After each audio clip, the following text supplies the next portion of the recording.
Yesu ashimwe cyane. Turasuhuje abakunzi ba Kibuturyo TV.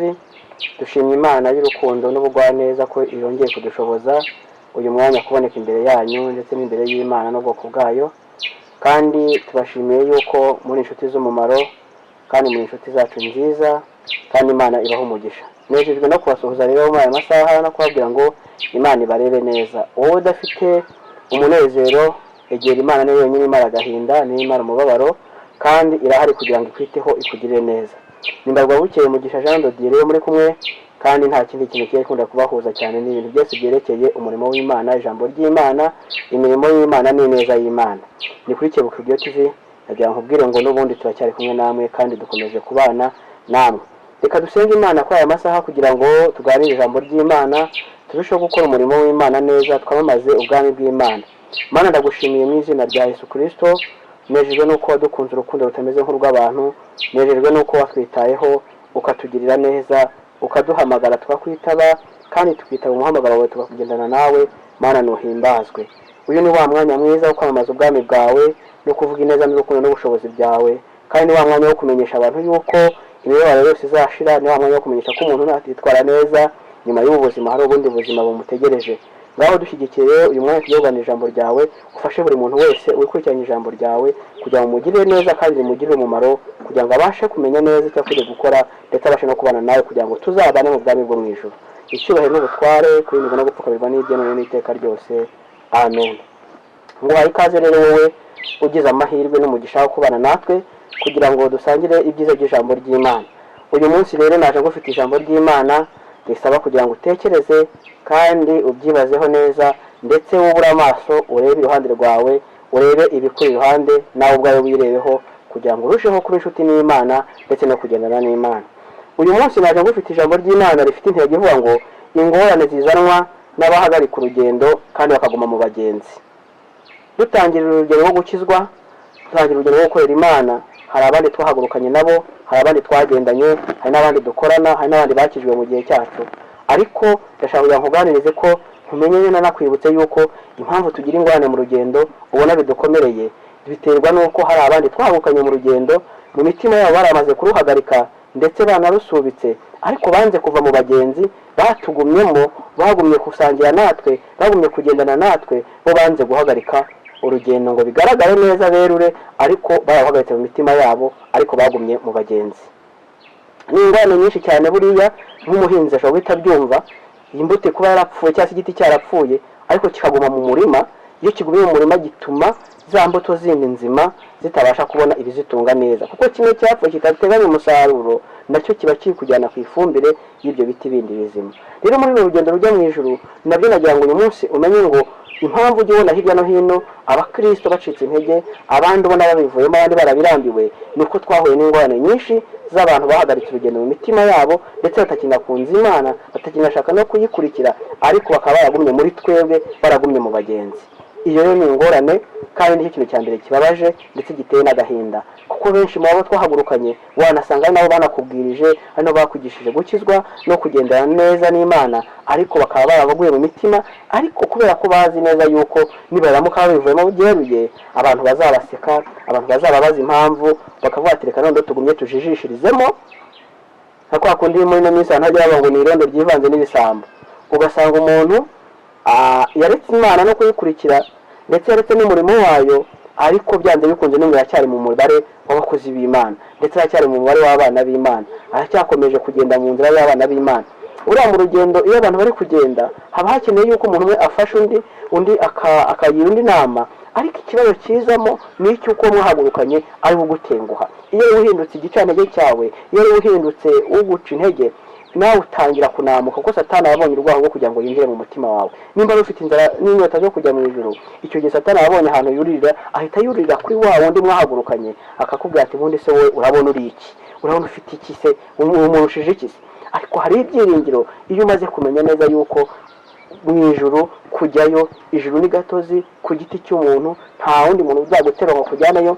Nubwo umuntu yakwigisha inzira akagufasha kujya mu ijuru, akagufasha mu buryo bwo kugira ngo muri runo rugendo ube umuntu muzima, ariko ntabwo umuntu azaterura undi ngo amujyane mu ijuru. Nagira ngo nkubwire yuko ijambo ry'Imana rifite icyo rivuga kuri bene abo bantu, kandi ijambo ry'Imana ryarabamenye, Imana irabazi, yaranabagaragaje. Niyo mpamvu nagira ngo uyu mwanya dufatanye kuganira kuri iki kintu, kugira ngo witonde ubwo mu rugendo rwawe, ubwo mu ntambara zose urwana, hari benshi bafitemo uruhare, kandi muri ba bandi utaruzi neza yuko ari bafitemo uruhare.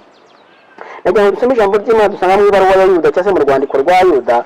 Turi busome igice cya mbere, turasoma n'umurongo w'10, tuze no gusoma wa 12 tugeze no kwa 13. Yuda iyi baruwa yandika niwe wagiye usobanura bene abo bantu cyane, kugira ngo hari nabwo muzaba muri mu rugendo muzamenye ko bene abo bantu bahari. Igice ni icya mbere, murabizi ko yanditse igice kimwe n'ubundi. Turasoma umurongo w'10, haranditse ngo ariko abo bantu batuka ibyo batazi ndetse n'ibyo bazi, babwirijwe na kamere yabo, barabyiyononesha nk'inyamaswa zitagira ubwenge. Dusimbuke tugere ku wa 12 n'ubwo harimo n'ibindi. Abo ni intaza mu isangira ryanyu ryo gukundana, bagisangira namwe ibyiza, bigaburira badatinya. Ibi bivuga ngo iki? Ni ibicu bitagira amazi, bijyanwa hose n'umuyaga. Ni ibiti bikokotse bidafite imbuto, byapfuye kabiri, byaranduwe. 13. Ni umuraba wo mu nyanja ushega, babira ifuro, ari ryo ibiteye isoni byabo. Ni inyenyeri zizerera, zibikiwe umwijima w'icuraburindi. Imana niturengere umwijima w'icuraburindi iteka ryose.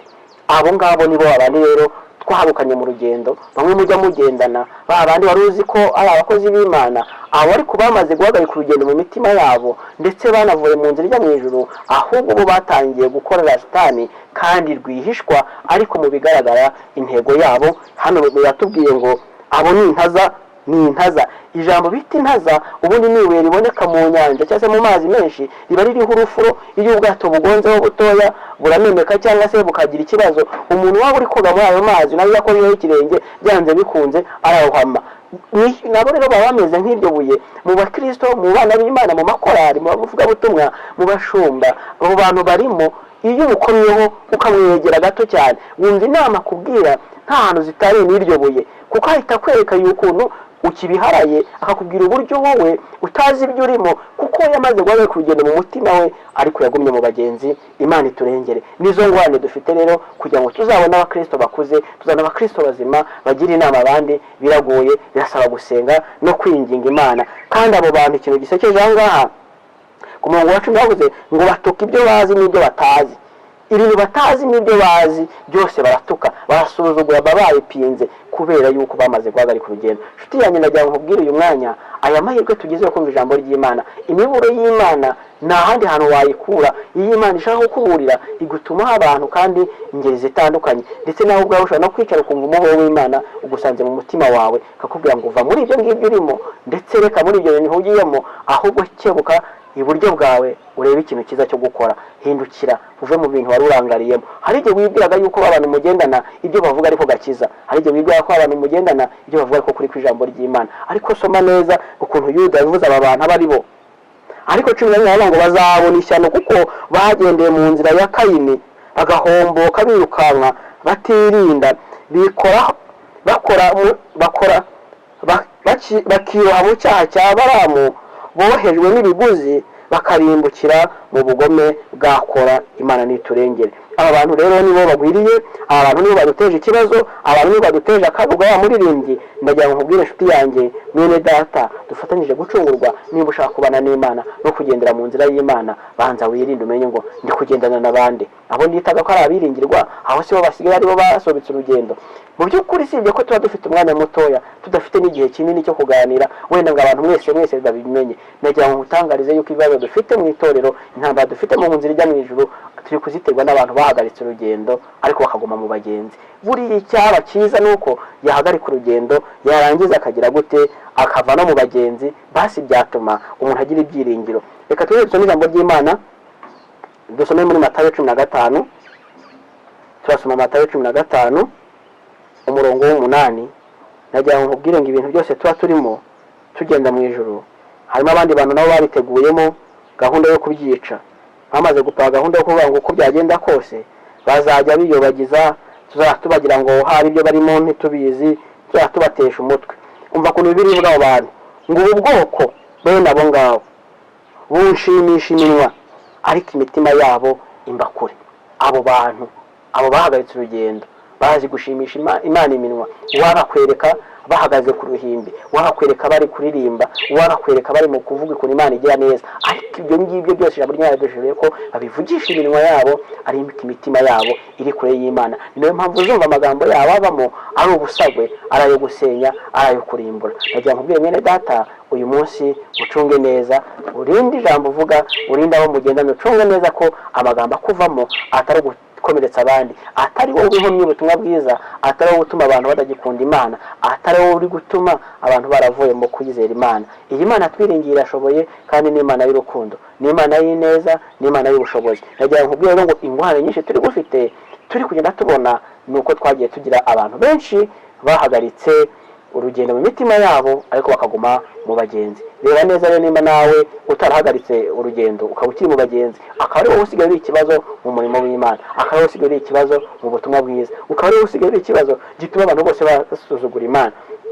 Biteye agahinda ko warabanye ukorera Imana, uhamya Imana, ugendana n'Imana n'abantu bayo, ukaba ari abantu bose basigaye bishisha bavuga ati Imana izaninde kongera guhura na runaka kubera ko amagambo amuvamo ameze nk'aho ari uburozi. Imana itugirire neza kandi Imana iturengere. Abo bantu rero ntibazagukange kuko baze gushimisha Imana iminwa yabo ariko imitima yabo ikajya kure y'Imana.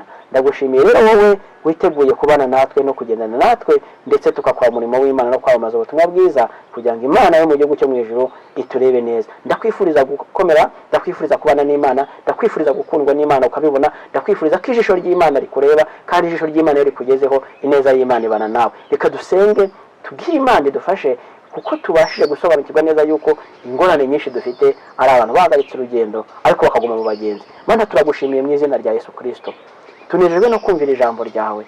Iyi ni imiburo uduhaye muri uyu mwanya, twebwe abo wahamagaye n'abandi bose bifuza kugendera mu muhamagaro wawe. Tugushimiye neza n'urukundo tugirira, kandi uyu ni wa mwanya mwiza cyane uba uduhaye ijambo rituma dukanguka mu bugingo bwacu no mu mibiri yacu kugira ngo tugukorere tudatinya. Tunejejwe n'uko uri Imana yacu dukunda kandi twitayeho. Sengera buri muntu wese wari warakomerekejwe n'abandi bose bita ngo n'abagenzi bahagaritse urugendo. Sengera umuntu wese wamaze gufata umwanzuro wo kugira ngo bivemo mu izina rya Yesu. Mugabije ubugwaneza bwawe, reka ijambo rye rimukoreho, yumve neza yuko ari uko yagendanye n'abantu bagahagarika urugendo ariko bakanga kuva mu bagenzi. Wenda niyo mpamvu bagiye bamushota, bagiye bamugonga, arangiza agakomereka nawe akaba yatangiye kugutakariza icyizere. Ndamusabiye imbaraga kugira ngo ujye kugarura icyizere, musabiye amavuta yo gukomeza kugukunda no kugendana nawe. Icyubahiro n'ubutware, gupfukamira no kurindira n'ibyo n'iteka ryose.